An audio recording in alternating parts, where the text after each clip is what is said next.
Assalamualaikum warahmatullahi wabarakatuh. Oke, bismillah, kita mulai.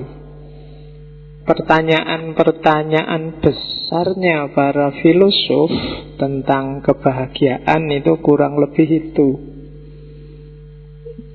Nah, ada yang tanya, ya dari sekitar apa itu kebahagiaan? Nanti ada juga yang membahas, bisa nggak sih kita bahas kebahagiaan itu? Bahagia itu kan subjektif. Masing-masing orang ukurannya beda-beda. Apa bisa dipelajari, apa bisa diteorikan. Atau biar aja lah tiap orang bikin rumus sendiri-sendiri yang bahagia menurut dia kayak gimana. Yang kedua juga ditanyakan, bahagia itu bawaan enggak? Bakat enggak? Ada penelitian terbaru yang bilang bahwa kebahagiaan seseorang itu 50% genetik, warisan. 40%-nya usahamu sendiri, 10%-nya lingkungan. Itu 50% loh ya genetik. Jadi tontonan bapak ibumu, nenek moyangmu golongan manusia yang bahagia enggak? Nah, kalau bahagia itu agak diwariskan itu. Gennya bahagia. Jadi enggak gampang untuk nyari bahagia kalau memang sejak nenek moyangmu senang terus, ceria semua. Tapi kalau generasi yang murung, ya akan menurunkan keturunan yang murung, susah bahagia. Makanya kamu bahagialah demi anak-anakmu, biar mewariskan gen yang ceria. Ada penelitian terbaru yang semacam itu. Makanya ada yang tanya, kebahagiaan itu fitrah apa bikinan? Kalau fitrah itu kan mau tidak mau kita akan bahagia apapun yang terjadi, wong itu fitrah. Kalau kita berusaha tidak bahagia, ya tidak bisa. Kayak fitrah cowok suka sama cewek, itu kan fitrah. Mbok kamu berusaha ndak, ya tetap suka, kecuali agak beda orientasi. Ya, jadi itu fitrah, bawaan. Jadi Allah menciptakan kita itu di dunia ya untuk seneng. Apa sih kepentingannya Allah nyuruh kita sumpek itu kan enggak mesti buat kita seneng. Jadi kita dibekali potensi untuk bisa bahagia. Terus pertanyaan ketiga, pertanyaan besar tentang kebahagiaan itu, dapat nggak kita membuat diri kita bahagia? Bahagia itu dari diri kita atau dari luar diri kita? Itu juga nanti banyak dibahas.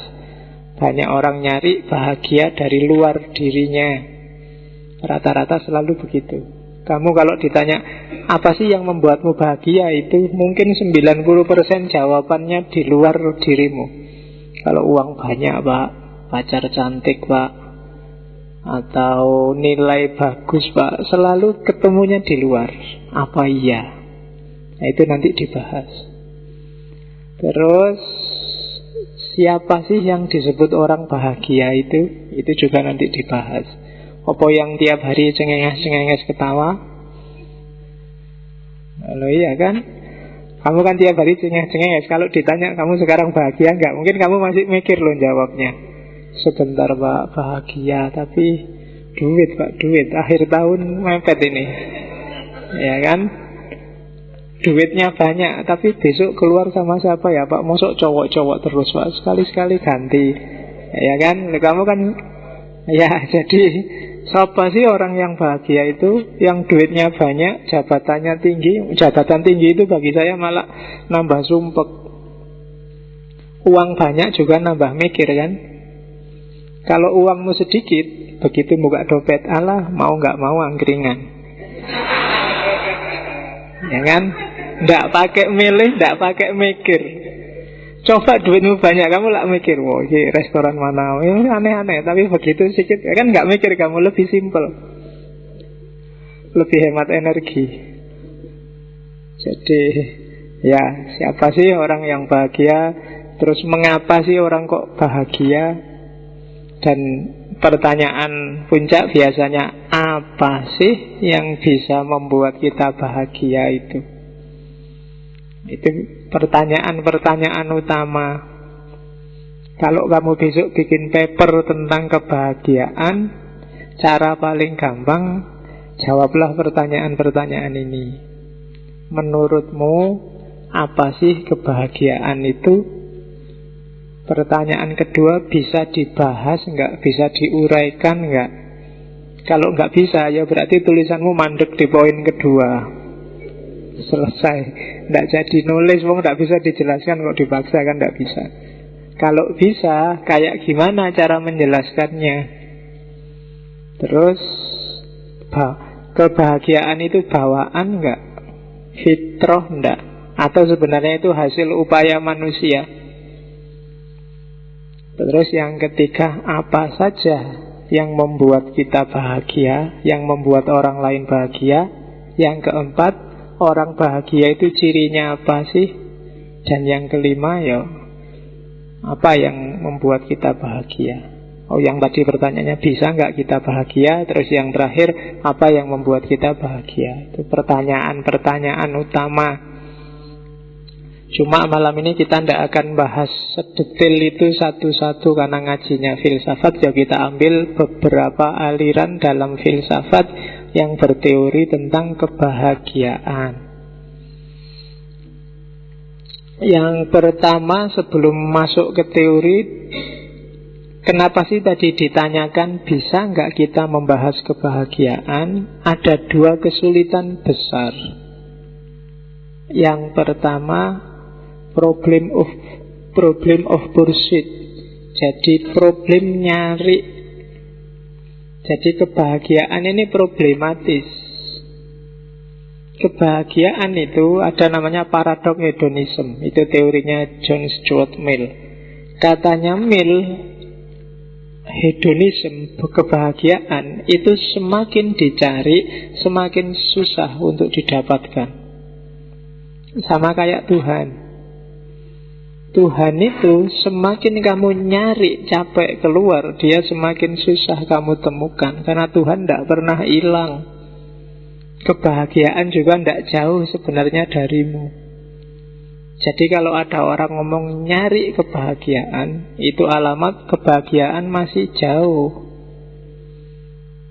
Karena ada ceritanya, ada yang ngomong ini ceritanya Robiah Adawiyah, ada yang ngomong ceritanya Mullah Nasruddin, yang cerita kehilangan kunci itu loh. Jadi suatu ketika Robiah ini kehilangan kunci di rumahnya. Cuma Robiah ini waktu dia kehilangan kunci, rumahnya gelap.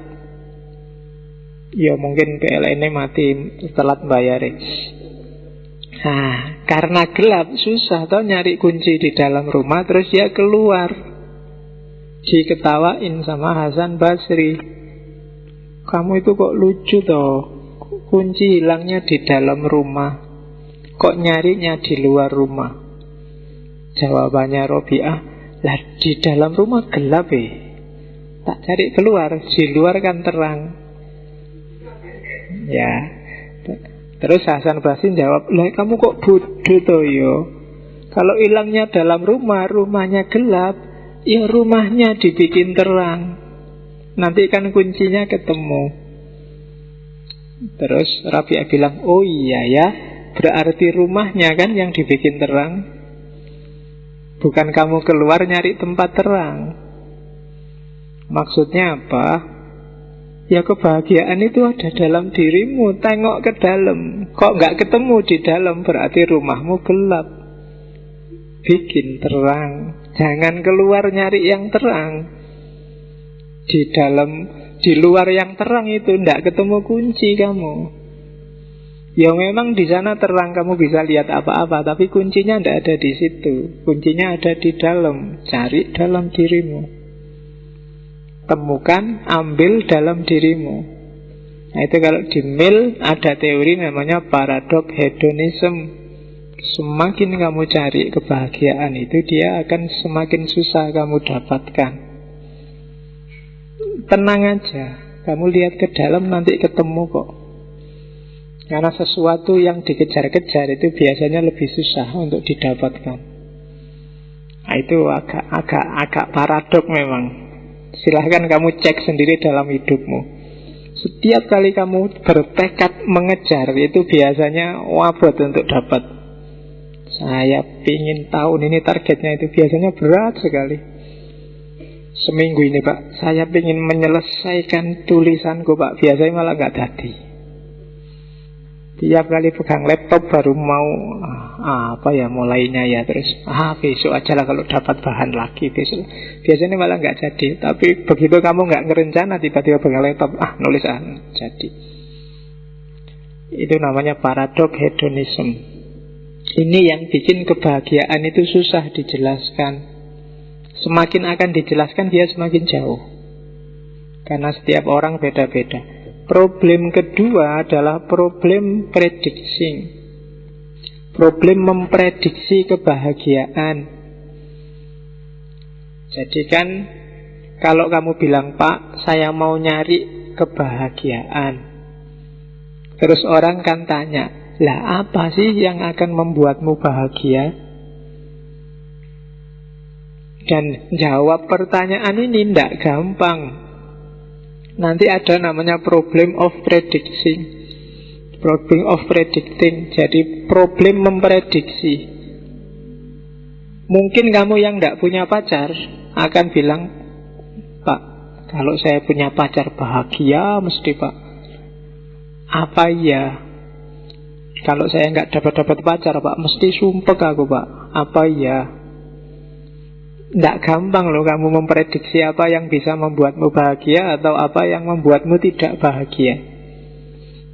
Kalau di teori problem of predicting, ada 5 hal yang bikin kayak gitu. Yang pertama apa? Habituation, pembiasaan. Hidupmu itu sangat canggih. Manusia itu makhluk yang sangat cepat adaptasi. Habituation. Kamu merasa, Pak, misalnya kamu baru diputus pacarmu, bayangkan aja kan, enggak beneran. Masalahnya kamu enggak punya pacar. Jadi seandainya kamu diputus pacarmu, kamu kan tiba-tiba, waduh Pak, gimana saya menjalani hari-hariku besok? Gelap ini Pak. Enggak kok, habituation. Sebentar aja nanti kamu akan terbiasa. Mungkin kemarin IP-mu bagus 37, 38, 41. Terus tiba-tiba jatuh semester ini, entah karena apa. Mungkin dosennya sentimen sama kamu semua. Kamu merasa, waduh gimana ya aku kuliah enggak ya, kok sumpek gini. Tapi enggak. Besok, lusa, seminggu, 2 minggu, paling lama 1 bulan, kamu akan sudah terbiasa.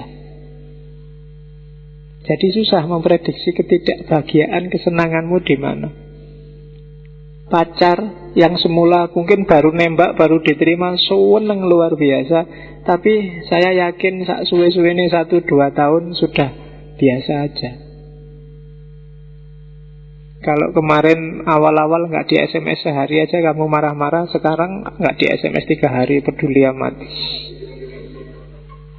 Ya kan, yang lain masih banyak, ternyata lebih banyak ya. Dulu waktu ngejar-ngejar kayak satu-satunya, sekarang kok banyak cabangnya. Ya kan, habituation, kamu pembiasaan, terbiasa. Apakah itu kesenangan atau ketidaksenangan? Manusia punya daya adaptasi yang luar biasa. Sakit pun bisa habituation. Orang Indonesia dulu dijajah Belanda 350 tahun. Kok bisa ya Pak? Kamu membayangkan aja kan, kuat enggak ya aku dijajah? Tapi buktinya nenek moyangmu kuat. 350 tahun loh itu. Itu 4-5 generasi, 3-4 generasi dijajah. Dan santai-santai aja. Nggak ada bekasnya bahwa ini dulu sengsaranya bekasnya Belanda nggak terlalu kelihatan. Habituation. Manusia punya daya terbiasa. Yang kedua, set point. Set point ini semacam level. Jadi setiap orang punya levelnya sendiri. Jadi mungkin bagi kamu pegang uang 5 juta jauh senengnya luar biasa. Tapi levelnya Abu Rizal Bakri, uang 5 juta itu paling buat beli selilit. Apa 5 juta paling, ya kan nggak ada rasanya. Itu namanya set point. Set point ini yang bikin kita sering overestimate. Jadi kita tidak sadar bahwa levelmu itu segitu. Dikasih lebih banyak, kamu merasa akan lebih dahsyat, tapi sebenarnya enggak. Karena set pointmu di situ. Kadang-kadang kita pakai istilah potongan kan, potongannya orang kaya dilihat dari sudut manapun ya ketoke mantep kayak wong sugih. Tapi nek potongan kita itu ya mungkin tidak ada yang percaya. Mbok kamu kaya beneran cerita itu orang tidak percaya. Ya kan? Potongan kita itu set pointnya memang set point menengah ke bawah. Arloji yang 35-25 gitu kan. Kalau pakai arloji mahal 1 juta orang tidak percaya. Alah potonganmu arloji 1 juta. Atau kalau pakai arloji mahal tangannya malah gatel. Jadi ya, itu namanya set point. Setiap orang punya set point sendiri. Bahkan kadang-kadang makanya ada IQ, ada SQ, EQ itu kan bisa ditakar. Itu semacam set point. Ya memang takaran kepintaranmu memang segitu. Meskipun kamu mati-matian pengen aku harus ngalahkan dia yang ranking 1, ya kata ya Raisa.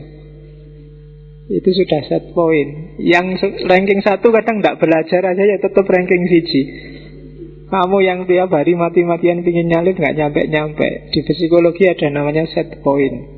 Ini yang susah untuk memprediksi kebahagiaan tidak bahagia. Yang ketiga, pengaruh kekinian itu juga susah. Bikin ngukur kebahagiaan itu susah. Ya kayak itu tak contohin, kalau kamu sedang lapar banget, itu lihat makanan apa saja rasanya pengen beli.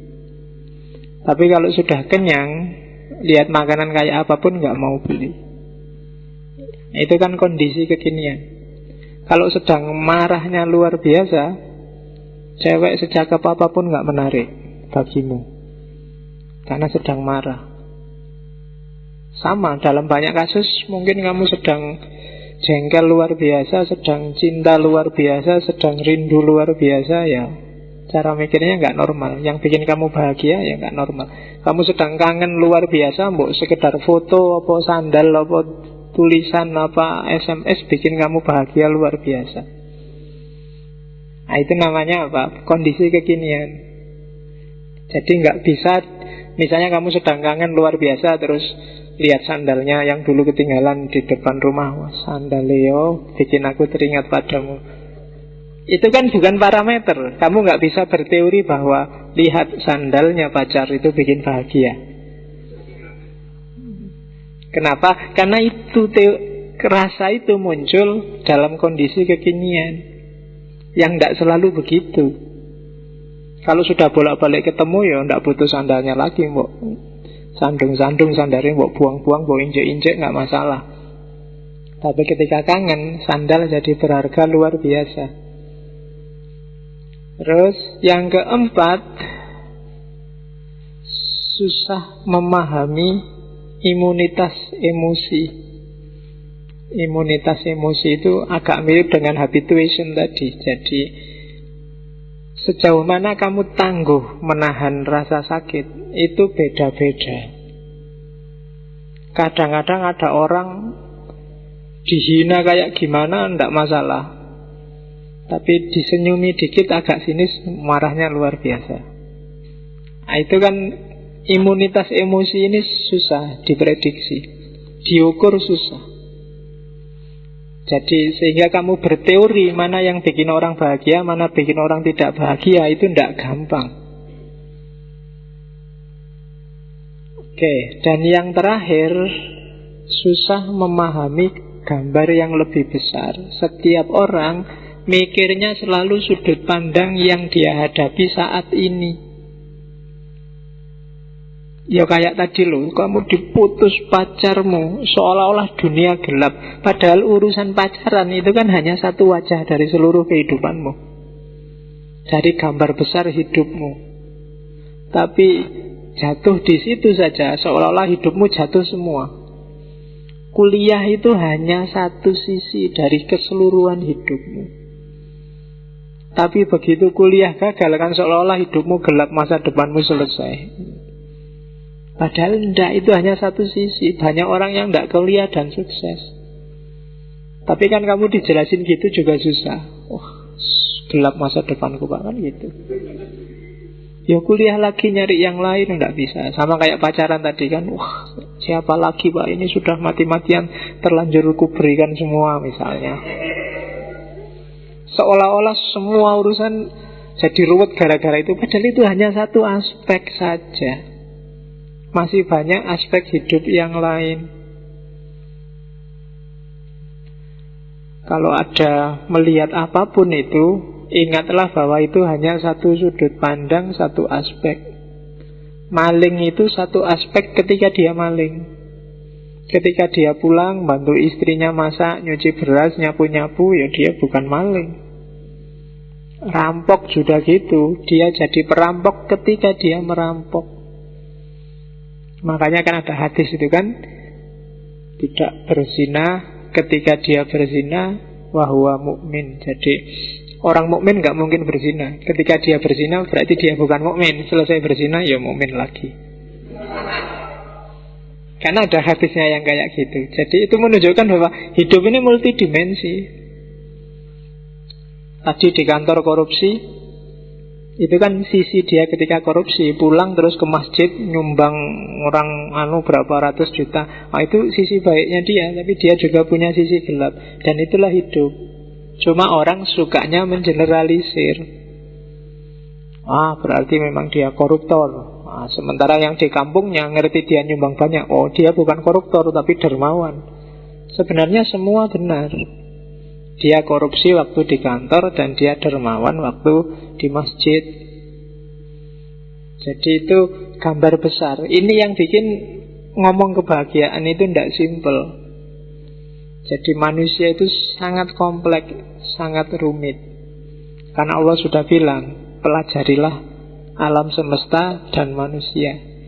Kalau bagi orang Jawa, jagat gede dan jagat cilik. Jagat cilik itu mewakili jagat besar. Kalau kamu kenal dirimu, kamu akan kenal alam semesta. Kalau begitu kamu kenal alam semesta, kamu akan kenal Tuhan. Makanya man arafa nafsahu arafa rabbahu.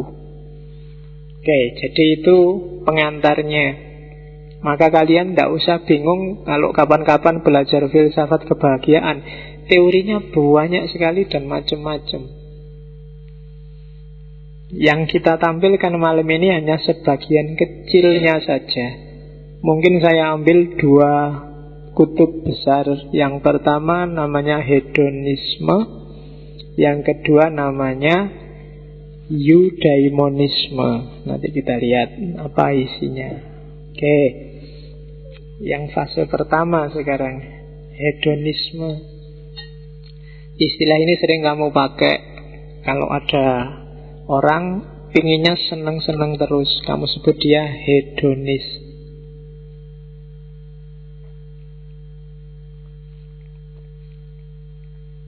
Prinsipnya hedonisme secara umum memang 2, yaitu the pursuit of pleasure, nyari seneng.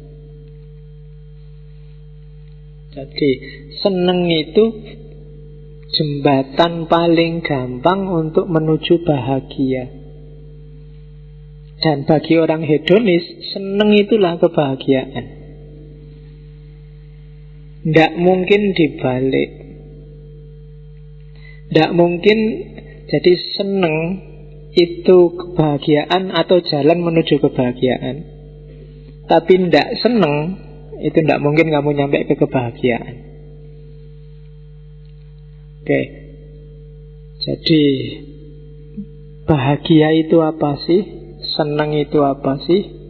Nanti kita lihat. Jadi hedonisme itu teori yang menyatakan bahwa kesenangan adalah kebaikan tertinggi dan tujuannya orang hidup.